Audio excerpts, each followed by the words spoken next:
말씀 찾도록 하겠습니다. 말씀은 열왕기하 19장 1절에서 7절 말씀입니다. 열왕기하 19장 1절에서 7절 말씀 제가 낭독하도록 하겠습니다. 히스기야 왕이 듣고 그 옷을 찢고 굵은 배를 두르고 여호와의 전에 들어가서 왕궁의 책임자인 엘리야김과 서기관 셈나와 제사장 중 장로들에게 굵은 배를 둘려서 아모스의 아들 선지자 이사야에게 보내매 그들이 이사야에게 이르되 히스기야의 말씀이 오늘은 환난과 징벌과 모욕의 날이라. 아이를 낳을 때가 되었으나 해산할 힘이 없도다. 랍사게가 그의 주 아수르 왕의 보냄을 받고 와서 살아계신 하나님을 비방하였으니 당신의 하나님 여호와께서 혹시 그의 말을 들으셨을지라. 당신 하나님 여호와께서 그 들으신 말 때문에 꾸짖으실 듯하니 당신은 이 남아있는 자들을 위하여 기도하소서 하더이다 하니라. 이와 같이 히스기야 왕의 신복이 이사야에게 나아가니 이사야가 그들에게 이르되 너희는 너희 주에게 이렇게 말하라. 여호와의 말씀이 너는 아수르 왕의 신복에게 들은 바 나를 모욕하는 말 때문에 두려워하지 말라. 내가 한 영을 그의 속에 두어 그로 소문을 듣고 그의 본국으로 돌아가게 하고 또 그의 본국에서 그에게 칼에 죽게 하리라 하셨느니라 하더라. 아멘. 오늘 선포하고자 하는 메시지는 반전이 우리를 기다리고 있습니다 라는 제목으로 말씀을 선포하고자 합니다. 이스라엘은 남유다와 북이스라엘로 나뉘어지게 되었고 북이스라엘은 남유다보다 빠르게 멸망을 당하게 됩니다. 그것은 아수르의 침략 때문이었습니다. 표면적으로 본다면 강한 나라로 인한 멸망이지만 실상은 북이스라엘이 하나님과 언약관계가 깨어졌기에 일어난 일이었습니다. 북이스라엘은 나라가 시작된 이후 북이스라엘은 여로보암의 죄에서 돌이키지를 않았습니다. 그들은 없는 정통성을 갖기 위해서 끝까지 여로보암의 죄를 놓지 않았고 결국은 완전히 하나님에게서 떠나게 되어버린 것입니다. 여로보암의 죄를 간략하게 말한다면 여로보암 때 시작된 죄로서 백성들이 예루살렘 성전에 가서 예배드리지 못하게 하기 위해서 나라 곳곳에 황금소 우상을 세워서 그것을 하나님으로 섬기게 된 것입니다. 이는 이스라엘 백성으로 하여금 성전에 가지 못하게 만들었기에 하나님과 정상적인 언약 관계를 유지하지 못하도록 만들었으며 우상 숭배의 죄에 빠지게 만들어 버리게 만든 것입니다. 그 결과 북이스라엘은 하나님이 아닌 여러 이방의 우상들을 함께 섬기는 상황에 이르게 된 것입니다. 말로는 이스라엘이고 언약 백성이지만 실상은 완전히 하나님과 관계없는 상황으로 치닫고 있었던 것입니다. 결과적으로 언약에서 벗어난 북이스라엘은 아수르의 침략으로 멸망을 당하게 됩니다. 그리고 북이스라엘 구성하던 10지파는 역사 속으로 완전히 사라지게 됩니다. 왜냐하면 아수르가 북이스라엘 사람들을 이방 여러 곳으로 흩어놓아서 민족의 정체성을 갖지 못하도록 만들어버렸기 때문입니다. 분명 이스라엘 10지파는 하나님과 언약을 맺었던 백성일 뿐 아니라 아름다운 약속을 가지고 있었던 민족이었습니다. 그들의 조상이 야곱이자 이삭, 아브라함이었기 때문입니다. 그러나 아무리 아름다운 약속을 가지고 아브라함을 조상으로 두고 있었다 할지라도 하나님과 맺은 언약 밖으로 나간다면 그 약속은 소용없게 되어버리는 것입니다. 언약이란 쌍방간의 계약입니다. 서로가 언약의 조건을 지켜야만 이 언약이 유지되는 것입니다. 언약을 맺은 대상자 가운데 한 명이 아무리 언약에 대해서 진지할지라도 언약을 맺은 상대방이 진지하지 못한다면 언약은 깨어지게 되어 있다는 것입니다. 하나님께서는 끝까지 북이스라엘에게 신실했지만 북이스라엘은 하나님께 신실하지 못하였고 그 결과 언약은 깨어질 수밖에 없었던 것입니다. 오늘 우리들 역시 예수님을 통해서 새 언약을 맺게 되었습니다. 그리고 우리는 반드시 이 언약이 쌍방간에 이루어지는 것이라는 것을 기억해야 한다는 것입니다. 한번 예수를 믿었다고 해서 내 마음대로 하나님과 전혀 관계없는 삶을 산다면 당연하게도 이 언약이 파기되는 것은 당연하다는 것입니다. 그렇게 성경은 예수 믿는다 할지라도 버림받는 자들에 대해서 이야기하는 것입니다. 아름다운 약속이 주어졌음에도 불구하고 언약에서 벗어나면 하나님께서 약속하신 유업을 취하지 못할 뿐만 아니라 약속의 땅에서 쫓겨나는 것은 당연한 것입니다. 그렇게 한번 예수를 믿었으니 마음대로 막 살아도 된다는 잘못된 생각을 가지고 계신다면 돌이키시기 바랍니다. 아무리 하나님께서 신실하시고 그분이 하신 약속이 영원해도 언약은 쌍방간에 맺어지는 것이기 때문입니다. 새 언약도 구 언약과 같이 언약이라 지칭되는 이유를 놓쳐서는 안 된다는 것입니다. 언약은 반드시 언약의 조건이 존재할 뿐만 아니라 반드시 쌍방간에 이루어지는 것이기 때문입니다. 성경의 약속이 영원하며 변함없음을 말하지만 또한 성경은 버림받을 수 있다는 것을 괜히 이야기하는 것은 아니라는 것입니다. 아름다운 약속을 받았지만 이 세상에서 없어진 열지파를 반드시 기억해야 한다는 것입니다. 그런데 북이스라엘이 멸망당할 당시 남유다 역시 안전하지는 않았습니다. 북이스라엘과 남유다는 본래 한 나라였으며 국경이 붙은 나라이죠. 그 말은 아수르가 북이스라엘만 멸망시키는 것으로 만족하지 않는다는 것입니다. 당연히 남유다 역시 노렸다는 것입니다. 오늘 우리가 읽은 본문의 배경도 이런 압수르의 침략이 배경이 됩니다. 사실 남유다 역시 히스기야 왕이 다스리기 전에는 하나님과의 관계가 무척 위태한 상황이었습니다. 북이스라엘 타락으로 언약 바깥으로 나가게 된 것처럼 남유다 역시 마찬가지 상황이었다는 것입니다. 특히 아하스 왕이 다스리던 시기에는 남유다의 타락도 북이스라엘과 다를 바가 없었습니다. 그 당시 유다 왕 아하스 왕은 하나님 앞에 악하다는 평가를 받을 정도로 악한 왕이었습니다. 그가 다스리던 시절에는 남유다에서도 자신들의 자녀들을 불로 태워 제사를 지내는 우상 숭배가 만연할 정도로 남유다는 타락했었고 하나님과 맺은 언약에서 완전히 벗어나 있었다는 것입니다. 그러나 아하스 왕 다음으로 히스기야가 왕이 되고부터 반전을 가져오게 됩니다. 그동안 잘못된 전통으로 굳어져 한 번도 없애지 않았던 산당들을 제거하고 하나님을 전심으로 따르는 왕이 나라를 다스리게 된 것입니다. 물론 당장 언약 가운데 들어갔다고 해서 위기는 사라지지 않았습니다. 오늘 본문과 같이 수도인 예루살렘이 아수르의 군대로부터 둘러싸이는 상황에 이르게 되었던 것입니다. 수도가 둘러싸일 정도면 다른 모든 유다의 영토가 적으로 이미 침략을 당해 점령이 된 상태라 볼 수 있는 것입니다. 정말 위기의 순간이죠. 그런데 이러한 아수르에서 대사를 보내 하나님과 왕을 조롱하는 지경에 이르게 됩니다.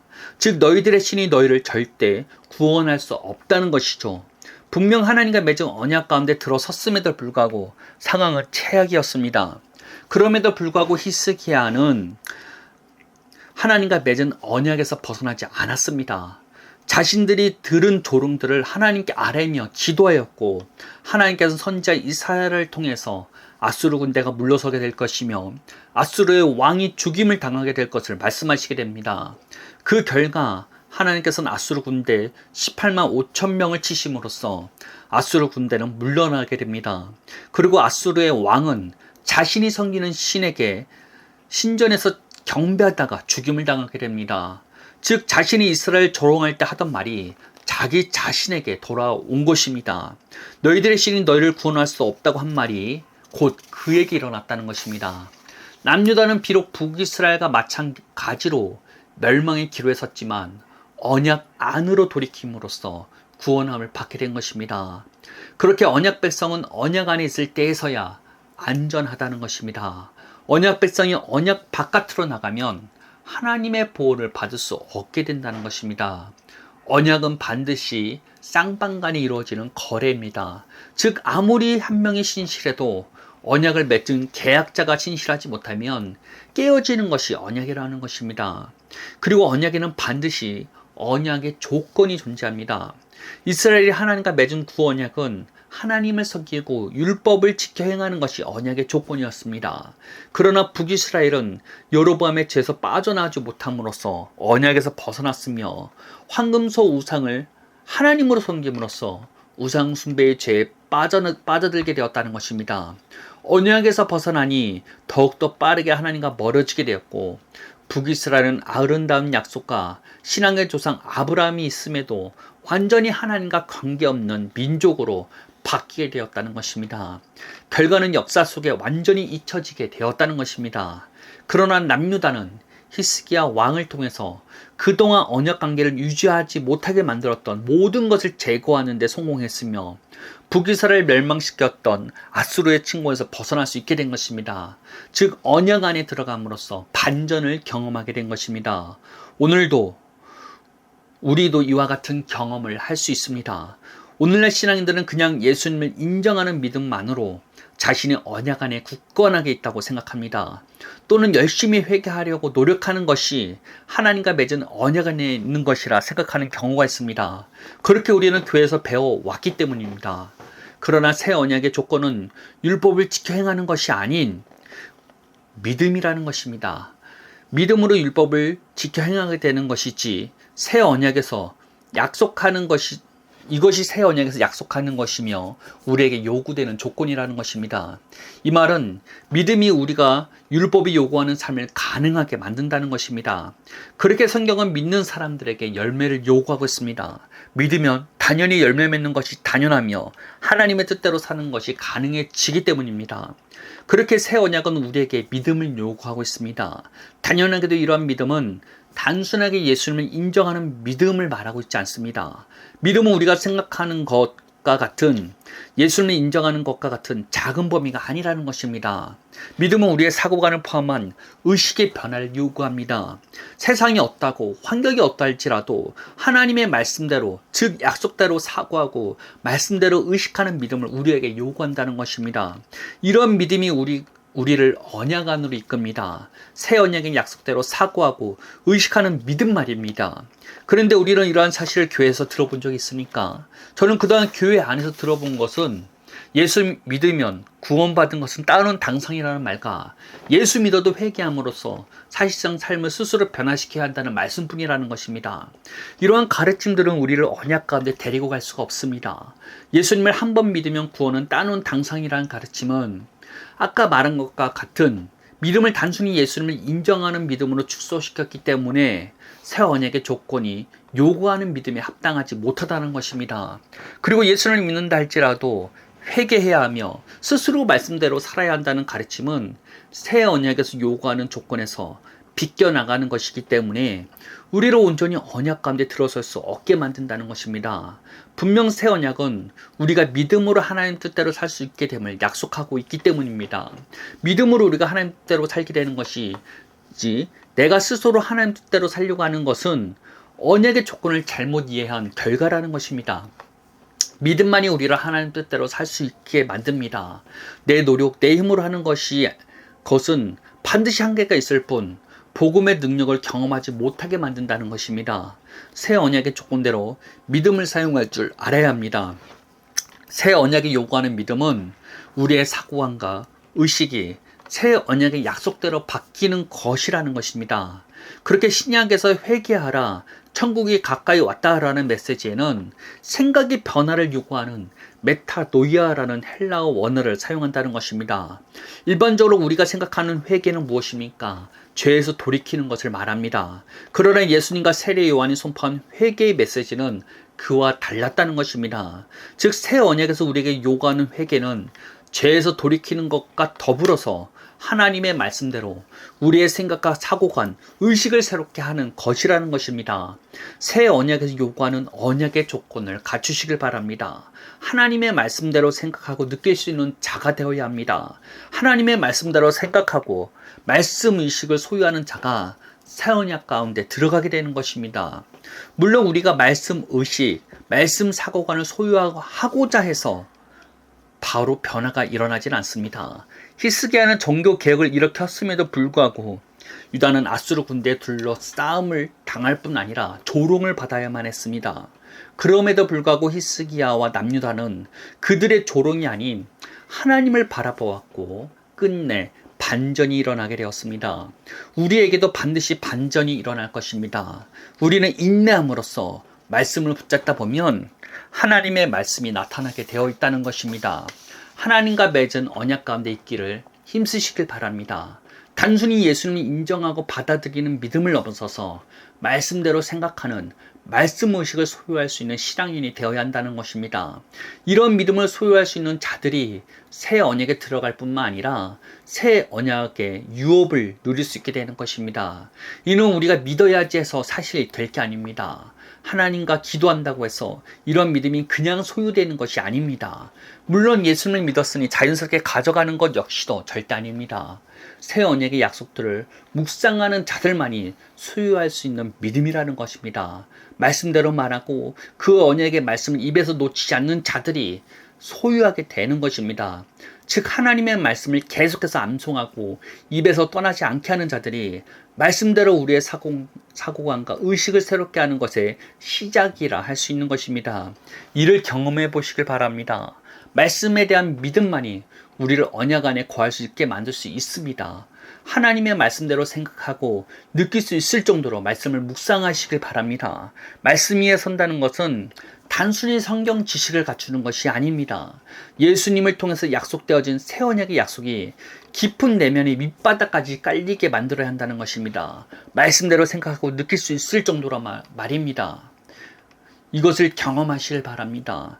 반드시 반전을 경험하게 될 것입니다. 당장 상황과 환경에 눌리지 마시고 이미 이루어진 하나님의 말씀을 묵상함으로써 경험하시길 바랍니다. 히스기야의 경험이 우리의 것이 될 것입니다.